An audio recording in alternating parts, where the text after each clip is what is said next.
Mais passons à un autre crime de guerre que vous avez tous deux révélé. Je pense que cela illustre vraiment la valeur de votre travail de reportage et du voyage que vous avez entrepris.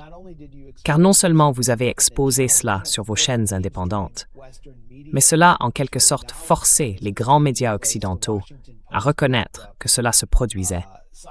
Le Washington Post s'en est emparé et a cité directement Dimitri dans son article. Corrige-moi si je me trompe, mais en gros, de petites mines terrestres ont été larguées sur des sites civils à Shiraz.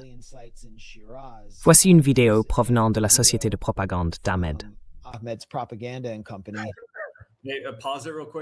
Mettre sur pause une seconde, max, parce qu'on pourrait voir les doigts.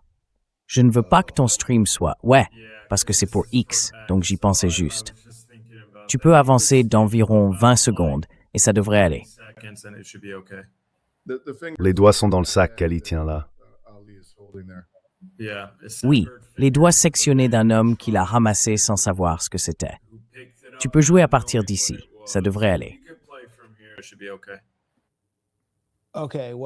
D'accord. Eh bien oui, je veux dire, rien qu'en décrivant ça, je ne sais pas. Massacre à la tronçonneuse sioniste pourrait effectivement nous faire perdre la monétisation. Mais allons-y.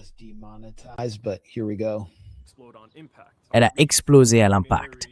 Un homme de 30 ans, récemment marié et père d'un bébé de 4 mois, a trouvé une mine terrestre à côté de son véhicule sans savoir de quoi il s'agissait. Lorsqu'il l'a ramassée, elle a explosé dans ses mains, le tuant sur le coup. Ce sont ses mains arrachées. Mon Dieu, je suis désolé. Mauvais horodatage, désolé tout le monde. Ouais.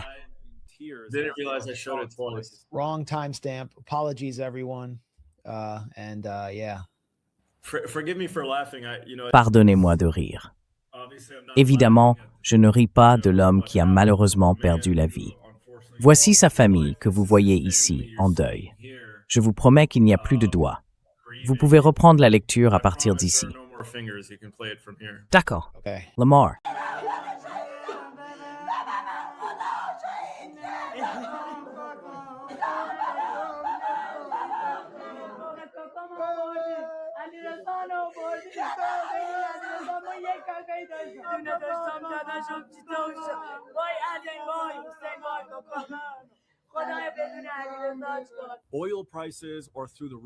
Les prix du pétrole sont hors de contrôle. Des civils innocents souffrent dans toute la région. Et en Iran, des gens sont tués, laissant derrière eux des veuves, des orphelins et des familles dévastées. Pourquoi? À cause d'Israël, du sionisme et de la suprématie juive. Si vous êtes contre cette guerre, partagez cette vidéo et faites savoir à tout le monde qu'elle doit cesser immédiatement.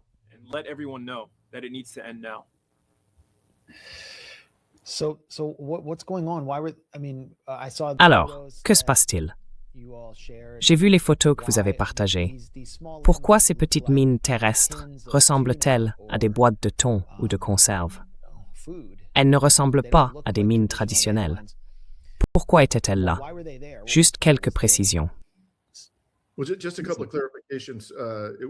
n'était pas Shiraz, c'était un village juste à l'extérieur de Shiraz. D'accord. Les mines auraient apparemment été dispersées par l'armée américaine. En fait, la vidéo a été utilisée dans mon reportage qui a été mentionné non seulement par le Washington Post, mais aussi par le New York Times et ABC, et je crois MSNBC ou un autre média. Ces engins étaient donc des mines électromagnétiques. Apparemment, elles peuvent être programmées pour exploser à un moment précis.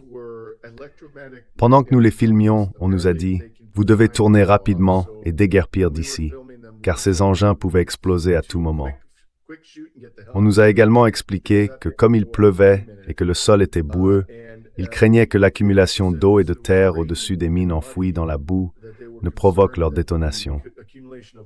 Elles étaient extrêmement dangereuses.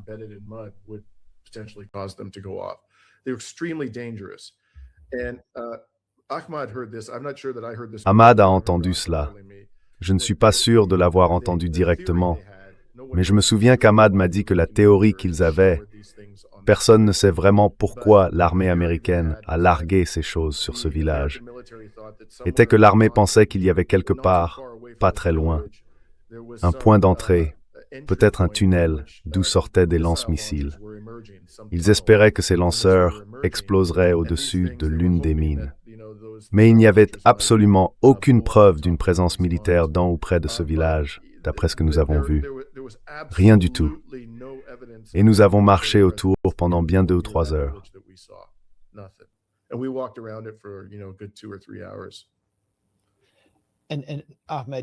Et Ahmad, vous êtes allé à une réunion des membres de la famille de l'homme qui avait été tué. Comment avez-vous découvert cela et pouvez-vous décrire cette expérience?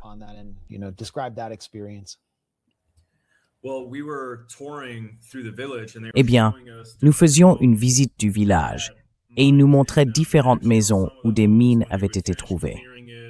Sur certaines maisons, une fois le déminage terminé, ou lorsqu'ils découvraient une mine à l'intérieur, ils les marquaient. Ils étiquetaient la maison pour que les gens sachent qu'il ne fallait pas y entrer. Ils nous ont emmenés chez un homme qui avait trouvé une mine terrestre à côté de son camion. Il l'a ramassée sans savoir ce que c'était, et elle a explosé. Malheureusement, il a été tué. Elle l'a déchiqueté. Pendant que nous étions là, on nous a dit que sa famille était à l'intérieur et que nous pouvions entrer leur parler. Nous sommes donc entrés et avons présenté nos condoléances à son père, ou peut-être à son beau-père. Puis sa mère est arrivée, et je crois que sa sœur aussi. Sa femme n'était pas là, mais c'était encore si récent après ce qui s'était passé.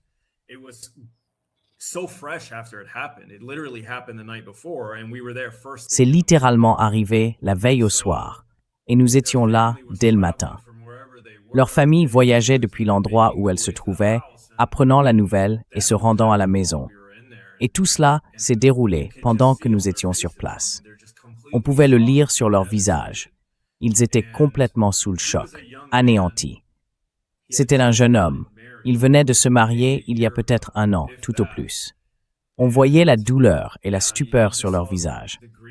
C'est difficile à voir parce que nous voulons raconter leurs histoires et les documenter, mais en même temps, nous ne voulons pas nous imposer. Nous sommes là en tant qu'étrangers, et que peut-on bien dire?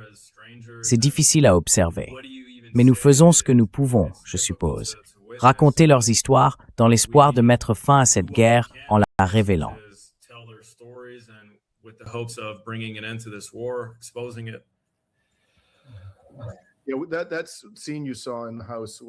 La scène que tu as vue dans la maison s'est déroulée, je crois, moins de 10 heures après que l'homme a été réduit en morceaux chez lui.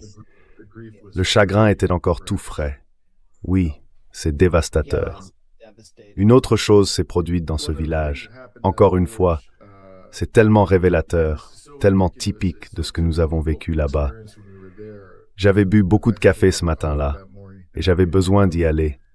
J'avais besoin d'un endroit pour me soulager. Il n'y avait pas de toilette publique, alors l'un de nos collègues iraniens a trouvé un villageois qui m'a permis d'utiliser les siennes. Quand je suis sorti, le villageois, un homme âgé, a insisté avec sa femme pour que nous restions prendre le thé. Il a dit, « Vous savez, c'est une coutume dans notre pays. Vous devez rester et prendre le thé. »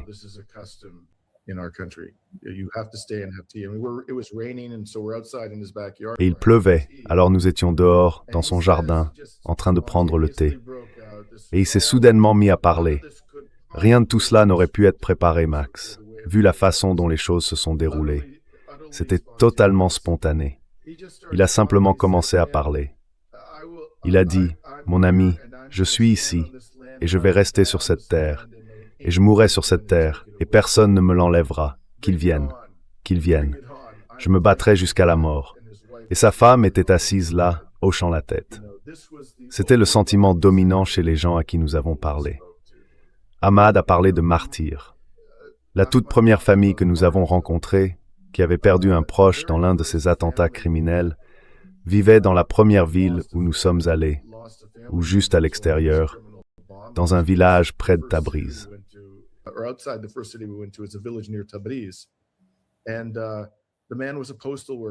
L'homme était employé des postes et il avait été tué lorsque le bureau de poste avait été bombardé. Nous avons rencontré sa mère et son père, et la première chose que le père a dite fut « C'est un grand honneur d'avoir perdu mon fils dans cette guerre criminelle contre notre pays. » Puis ils ont invité l'autre fils à parler, un garçon de 10 ans qui s'est assis calmement et d'une voix posée a dit « Je ne laisserai personne déshonorer le nom de mon père, et je vengerai son sang. Un jour, je deviendrai fabricant de missiles, et les Israéliens et les Américains paieront pour ce qu'ils ont fait à mon père. » C'était le sentiment que nous avons entendu dans tout le pays.